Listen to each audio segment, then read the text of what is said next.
Good day, everyone. This is the report from Chapter 12, the roles and competencies of schoolhead. As stipulated in Chapter 1, Section 5B of the Public Act 1955, the schoolhead is an administrative and an instructional leader.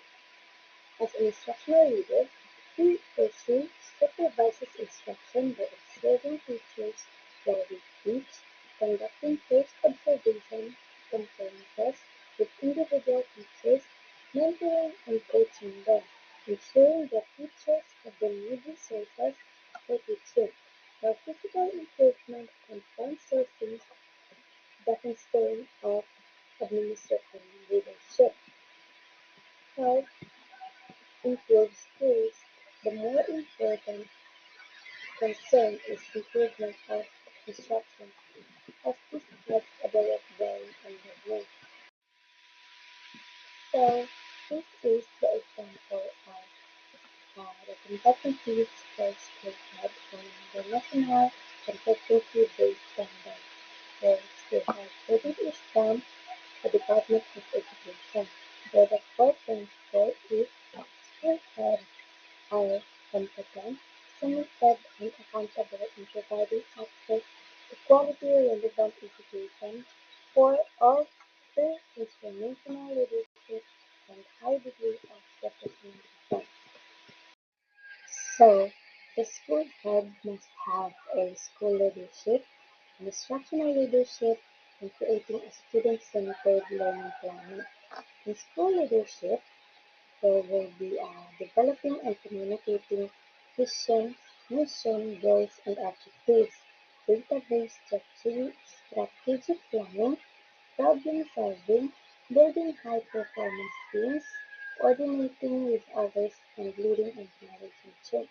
And instructional leadership and assessment for learning, developing programs and or adapting existing programs, implementing programs for instructional improvement and instructional supervision, and creating a student-centered learning climate, setting high social and academic expectations, creating school environments focused on the needs of the learner.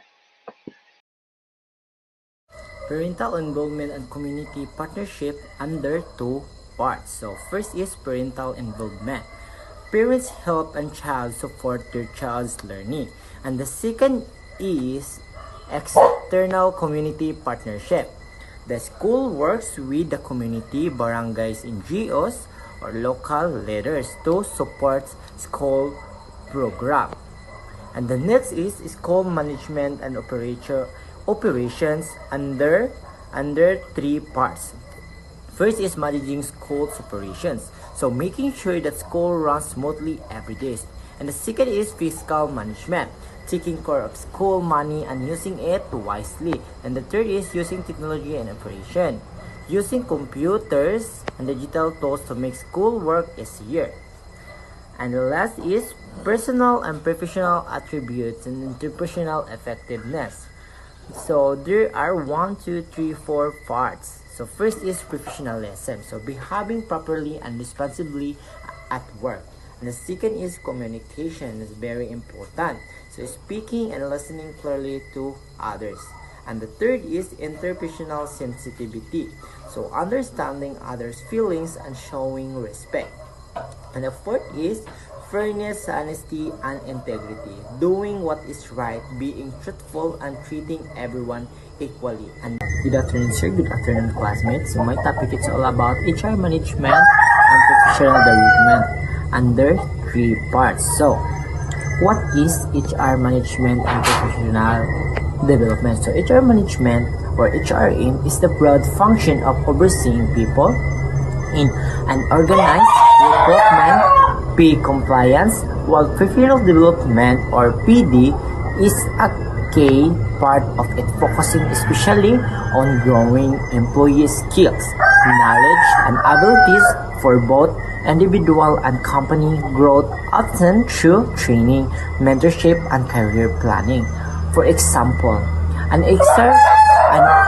An HR team develops a new performance review system to better track employee output and align it with company targets. So, HR identify a need for more skilled project manager and implements a training program with certification and mentorship for current staff. So, managing and professional development. So first is creating a professional learning community or PLC, or the first one. So for example is a school head organize a weekly teacher sharing session where teachers discuss successfully teaching strategy, solve classroom problems together, and share new learning from trainings. This creates a supportive environment where everyone learns how learns from each other. So the second is recruitment and hiring. So for example is when a teacher resigns, the school head and HR team announce the vacancy. Interview applicants check their demo teaching and choose the most qualified teachers who fits the school needs. So the third is, or the last, managing performance of teacher and staff. So for example is the school here regularly observe classes, give feedback to teachers and helps them create improvement plans. If a teacher struggles with classroom management, and a school head may recommend specific training or mentoring. So that's all. So today I will be discussing my part, which is competency framework for Southeast Asian school heads. So promoting shared responsibility for school improvement. So may time no nga kanang ang teacher mag-promote siya o kanang kisay maka hatag og donation para sa atong school improvement para mas mo tsada pa ang school, mas mo lambo pa siya. Then, build trust and lead teams or communities for school improvement. So, same ra gyapon sa akong giingon ganina nga mo nang magpa-meeting ang teacher kay para matabangan pod sa mga tao sa ana nga school, sa mga mama nga nagpaeskwela sila mga anak nga matabangan ang school nga kanang mas mo-improve pa. Empower the community to work for enhancement of school performance. So, i-empower na to ang community no nga kanang matabangan ta nila nga mas motsada pa ang performance sa school nga kanang dili dili ka na bitaw sige panglabay og basura ang mga bata, magtuon jud ang mga bata og kanang labay sa basurahan, dili kay bisag pata pay nang biskan ahar nga labay, like pinataka og butang didto, pinataka raw kanang dili pa jud kanang i-segregate. So i-enhance din nato na no. Dayon communicate effectively with different stakeholders. So ang kuan ni is kanang dapat ang teacher is dili lang pod siya sa one parent raga kanang ga communicate. Dapat kamalo po siya mo-communicate sa uban pa nga stakeholders sa mga estudyante. Like sa iyang mama, papa, siyang ate or kuya, siyang tito or tita, sa uncle or sa auntie or sa lolo or sa lola. Then the next is facilitate school community partnerships and activities. So mag-facilitate ang school o kanang partnership para sa ato ang community. Consensus building, manage conflict and practice negotiation skills, support community-based programs and projects. So, sa ato ang every barangay, ang teacher is dapat kanang kabalo siya mo support sa mga projects sa laing-laing barangay every purok, like if kuan sila kanang tawag ni pahina, so dapat ang teacher is kanang mo support siya ana nga program.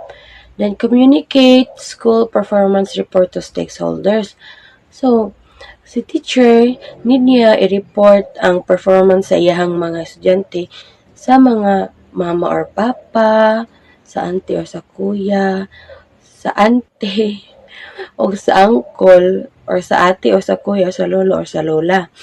Then manage financial resources. So kanino dapat si teacher is kabalo mo manage sa financial nga resources like sa money. Need yun na ni teacher nga kanang parisibuan every karang na siya paliton labi nag sa eskwelahan nga man. The main instructional leadership. First, leading curriculum implementation and improvement. Manage curriculum implementation. Number 2 is creating a learner-centered environment and promote sensitivity. So, dapat kanang mag-promote kabalo si teacher nga kanang mo-promote sa mga estudyante no nga kanang unsaon pagkahimong sensitive dili kay insensitive like same anang kanang kusog mang bully. So, dapat si teacher kanang dili niya kanang i-tolerate na inana. Need niya isulod sa mind sa iyang mga student nga kabalo kanang tawag ani kabalo nga mahimong sensitive. Is promote learner-centered activities. So meaning mag-promote si teacher og centered activities rather. Aning school is healthy, safe and inclusive learning environment. 2.3 Promote a culture of peace and respect for diversity. So si teacher dapat kabalo siya mo promote sa culture of peace, meaning is kabalo mo tudlo si teacher nga kanang if paglumad siya then ikaw Cebuano need nimo na siya nga kanang dili nimo siya sawayon kay lumad siya or same anang mga man sa tawag ani mga native, so dili nimo siya sawayon. So dapat si teacher kabalo kuan nga dili siya ingon nga bad tungod kay lahi mo og culture. Then respect for diversity no, so we need to respect each other good. So number 3 supervising and evaluating teachers' performance. Apply appropriate models for supervision. So mag-apply si teacher ma-apply yun niya dapat sa iyang i-apply dapat niya sa iyang self nga kanang siya ang himuong model sa mga estudyante. Siya ang supervision nga. Hala si teacher, buutan kaayo, magbinuutan ko. Hala si teacher, kanang dili siya kusog mang himantay ani nga mga tao. So, dili po na ako nabuhaton, no? So, si teacher, sige siya uniform, ganado po kayong estudyante na to nga kanang magsigig uniform everyday. Nurture teacher leaders. So, si teacher, gyud ang ato ang leader sa school. Mura siya og kanang siya gyud atong second mother and siya pod ang atong leader sa room. So, mamino gyud dapat ang estudyante tanan siya. Number 4, delivering planned learning outcomes. Promote team-based approach to instructional leadership. So, mag-promote si teacher about sa promote team-based approach to instructional leadership. Manage assessment to improve teaching and learning. The last one is domain personal excellence or PE. First, managing personal effectiveness. So, lead by example. So, si teacher, siya ang mag-lead as an example sa mga student. Demonstrate transparency and accountability. So, si teacher is dapat kabalo siya mo demonstrate about transparency and accountability sa mga estudyante. Practice a balanced, healthy lifestyle. So, si teacher is kanang need po niya mag-practice og balance siya healthy lifestyle kay para dili po siya ingon nga kanang malnourished or obese pud kaayo. Like kanang healthy lang jud siya, bahala og kanang everyday siya stress kay syempre stress jud basta kanang kita ang teacher no. Then so dili pud ta kanang pwede makalimot og atiman sa tong self. Take pride in one's profession and deliver results, acting on challenges and possibilities.